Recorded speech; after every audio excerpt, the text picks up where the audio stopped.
Good morning and welcome back. As we come back into session following Republican. Good morning and welcome back. As we come back into session following Republicans' nearly 2-month taxpayer-paid vacation, House Democrats' top priority remains the same: lowering health care costs for the American people. For months, Republicans have wasted time by refusing to negotiate with Democrats on a deal that would extend the Affordable Care Act tax credits. These tax credits allow hardworking families to see their doctors when they get sick, get medication, or have life-saving surgeries. If Republicans let these credits expire, millions of Americans in red, blue, and purple districts will be forced to make incredibly difficult financial decisions or be priced out of health care altogether. An example, in my district, Amy in Redlands is a small business owner.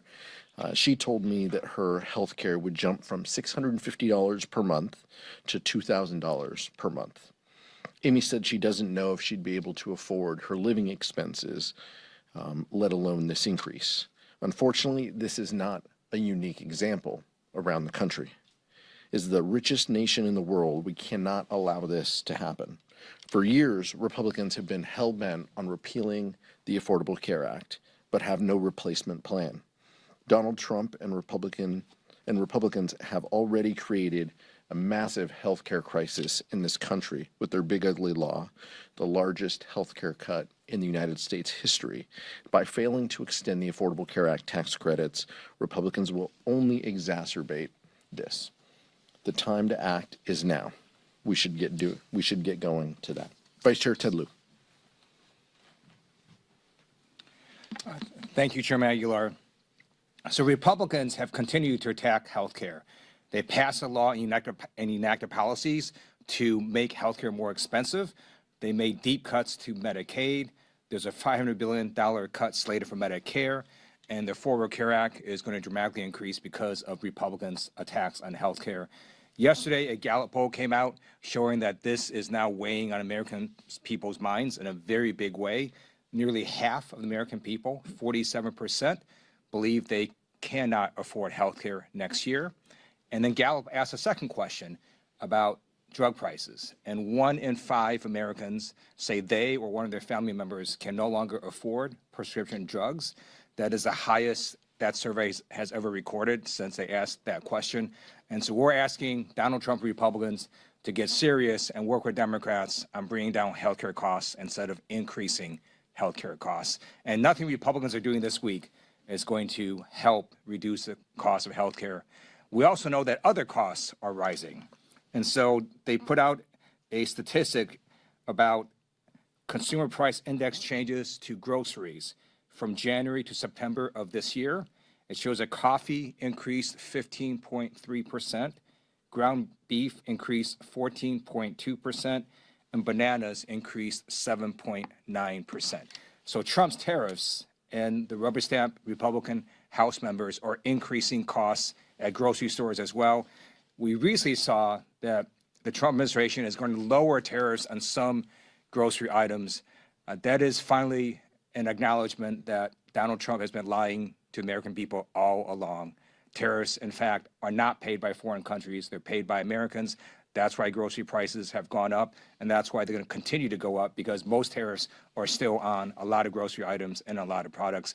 We're asking Donald Trump to stop these tax increases on Americans and deal with affordability, which is at the top of Americans' minds. Questions? Michael. Thank you, Mr. Chairman.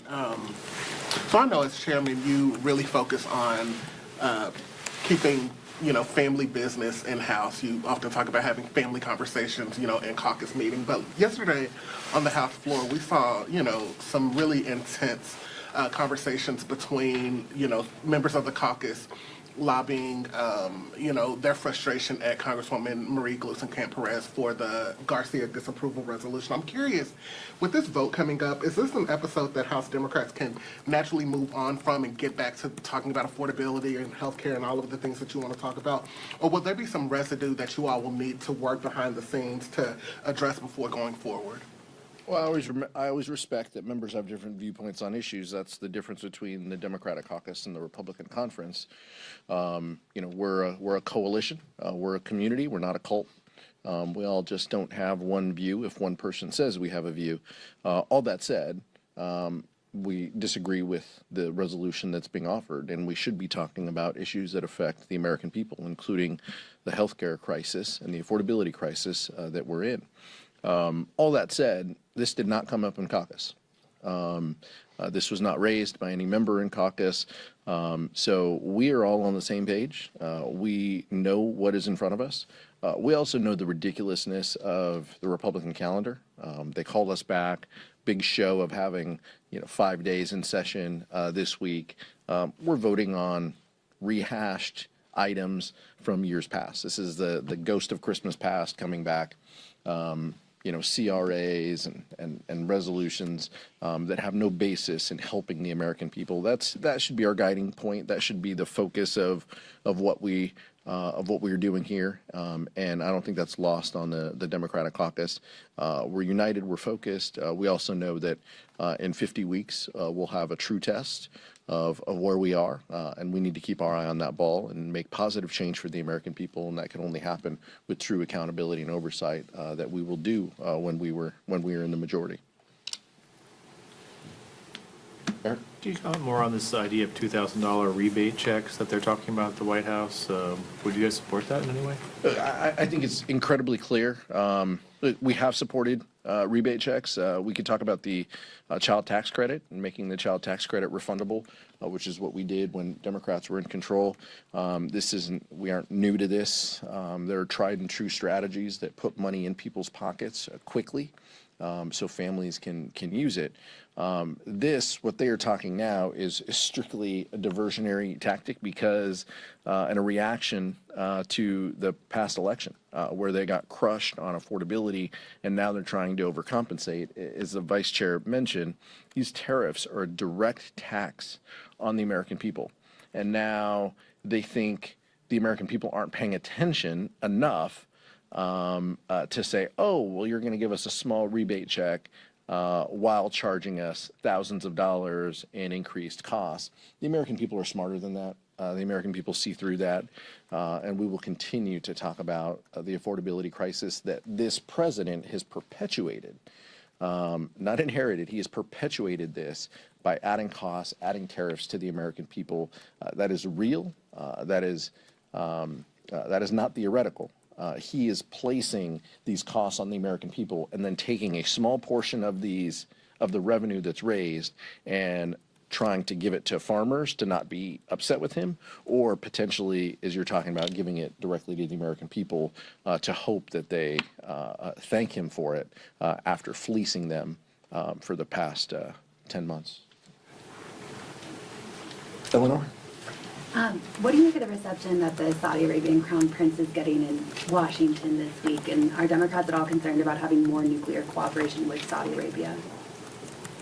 Look, we look forward to further cooperation with countries and appreciate hosting world leaders to the Capitol and to D.C. There are concerns that have been raised in the past, and I don't think that we should, whitewash some of those concerns. So I appreciate that the Senate is having meetings potentially, and I know there are meetings in the House potentially tomorrow. This should serve as an opportunity to work with world leaders on issues that we agree with, while not ignoring issues and concerns that we have between our countries. But I hope that we can continue to have positive dialogue that includes not just the executive, but the first branch of government. I want to ask about discharge petitions, since you have some experience with that. What is it about this Congress that is making discharge petitions more successful? It's a good question. I'm not gonna give you the secret sauce of how a discharge petition becomes successful, but I think that you have to have kind of a strength and resolve among those members advocating for it, obviously in a bipartisan nature. If you want to be successful, have a bipartisan group of members leading something who have a working relationship with each other, but also have the credibility to reach out to their colleagues to talk about delivering a solution. But I don't think it's lost on us that some of these discharge petitions moving forward are advocated by folks who just made significant health care cuts, and now they are trying to get right by their voters and their folks. I understand that. I understand there's different viewpoints, and some of these pieces of legislation have a lot in them. But we should be very clear with the American people that Republicans, lock, stock, and barrel, have voted for the largest cut to health care across the country. And so sending a letter to the speaker or putting out a press release or leading on a discharge petition doesn't inoculate you from the votes that you've made to cut health care from people. You may be trying to solve one piece of this, but that doesn't gloss over your voting record. And it's our job to tell that truth to folks. My view of why there's been so many discharge petitions and successful ones is because of failed Republican House leadership. A discharge petition is an end run around the speaker and around Republican leadership. And when Republican leadership is protecting pedophiles, you're going to have Democrats, Republicans going, that's insane. You cannot do that. And that's why this discharge petition was successful. And because Republican House leadership is out of step with the overwhelming majority of the American people, that's why you're seeing these discharge petitions being filed and why some of them are succeeding. Thank you. I wanted to ask the House, I know neither of you are on this committee, but the House Administration Committee is holding a hearing on the Stock Act. Do you think that act that was passed in 2012 has done enough to curb public sentiment about concerns about insider trading among Congress? And then in the Senate, Senator Hawley, along with Senator Ossoff and Peters, co-sponsored the Pelosi Act. Do you think that would be something House Democrats would be willing to take up if it were to get to the House? We need more transparency. We need more accountability. We need more legislation specific to dealing with members who have been trading stocks. There are members who sit in committees. This is all public record, who have been sitting in committees and then trading stocks. Some of them campaigned on not wanting to do this and then have gone and done this hundreds of times. There needs to be more legislation in this regard. House Democrats, I'm not aware of anything that House Republicans have put out that have indicated that they support a ban on stock trading. House Democrats did put that out. Before the August work period, we put out documents talking about an affirmative agenda, talking about the culture of corruption, talking about the affordability crisis and the healthcare crisis that we're in. And the single piece of legislation that was mentioned was addressing this issue. So this is something that is serious for our caucus, and it'll take serious legislation in order to do it. That doesn't mean that there's a monopoly on one issue or one idea or one piece of legislation that gets there. This is why we have hearings, and this is why, if we truly want a bipartisan effort, then it's on Republicans to work with us in order to solve this issue. I support a ban on members of Congress trading individual stocks. I also think people need to look at the President of the United States. It is massive corruption going on in the White House. The Swiss basically gave him a personalized gold bar. The country of Qatar gave him a used jumbo jet. You've got his family making huge amounts of money off of crypto, and the president pardoned a criminal because that person was with the company that helps his family with crypto. The amount of corruption in the White House is insane, unconscionable levels. And in addition to the Stock Act, we need to look at putting some real serious ethics into the White House. And I also offer the Supreme Court. This can't just be something that affects Congress. We have to look at the executive branch as well as an enforceable code of conduct for the Supreme Court as well. Cassie?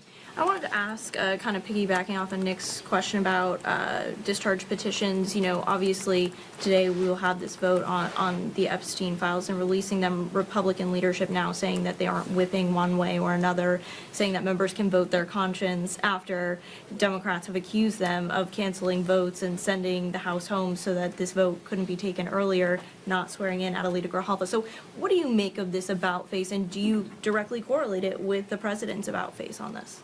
Yeah, absolutely. I mean, all of them feel the same way. I mean, this is about them knowing that they're going to lose. They're going to lose this vote. They could not convince Marjorie Taylor Greene and Lauren Boebert from the Situation Room. They could not convince them to remove their signatures, so they are shifting strategies. Now they have to embrace it because they're going to lose this issue, and they weren't going to lose by a little.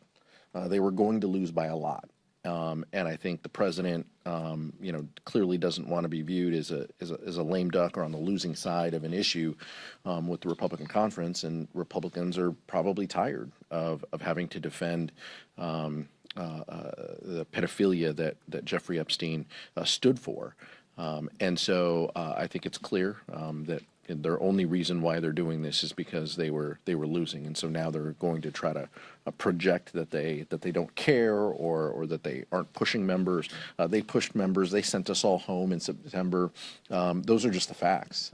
They avoided this issue. They avoided this vote for so long.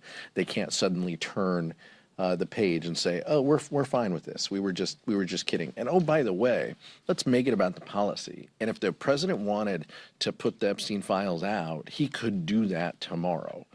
He is choosing not to. He is also choosing to have his Department of Justice not answer a lawful subpoena by Democrats and Republicans who voted in government oversight and reform to send documents to that committee. So the president has made choices here.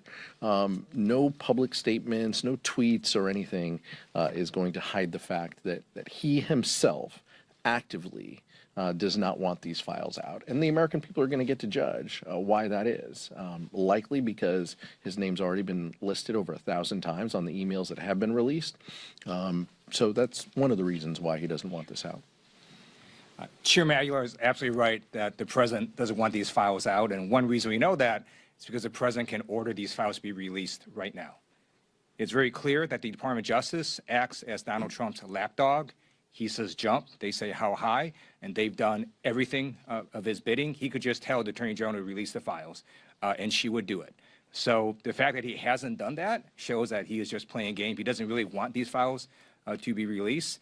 And the other reason that the discharge petition succeeded and that Speaker Johnson and the president appear to have reversed is because Republicans got their asses kicked earlier this month in the elections. Democrats didn't just win in blue states like Virginia and California and New Jersey. Democrats won in every state in which there was an election: Georgia, Mississippi, Pennsylvania, Maine. And the Republicans have noticed, and now you see more Republicans standing up to Donald Trump, who is now a weight and anchor on the Republican Party, and you see Republicans showing more courage to stand up for the American people to finally do the right thing. Rep. Andy Harris this morning said that the House Freedom Caucus will be introducing a censure against Delegate Stacey Plaskett over her ties to Jeffrey Epstein. Your response to questions about Democratic ties to him? All of the documents should be released, and nobody should have anything to hide. Democratic members of Congress, namely the President of the United States, everybody should embrace these documents being out there. We would encourage our members to take that position. It's interesting now that Republicans want to try to find a way to use this issue after spending months talking negatively about these files. But we're not new to the duplicity of Andy Harris here. President Trump recently said that he doesn't mind the legislation on additional sanctions on Russia to be passed. Do you consider voting for it anytime soon? We've supported strong sanctions on Russia in the past. We think that there is space and opportunity to continue to try to stop Russian aggression through economic means and sanctions. That continues to be a view that is widely held on our side. Republicans have had a tough time wrapping their head around this because the president has embraced this, and then he said, no, stop, we're going to, because he's wants to cozy up to Putin himself. So I think the Republicans are better equipped to ask why the whipsaw of yes and no on this issue. House Democrats would support and look over anything that moves the needle to offer support to Ukrainian people and to put real screws to what Russia is doing on the economic side. So that continues to be a view that is widely held. We'll see if Republicans advance something that has support. The only way to end the Ukraine-Russia conflict is to stop Vladimir Putin. And you can do that by defeating his troops on the battlefield. You can do that by increasing pressure economically through sanctions. And the United States and Europe should be doing all of that. Because it should be obvious over the years, you're not going to get Putin to negotiating table unless he is stopped. And that's why we need to give Ukraine maximum support. Thank you.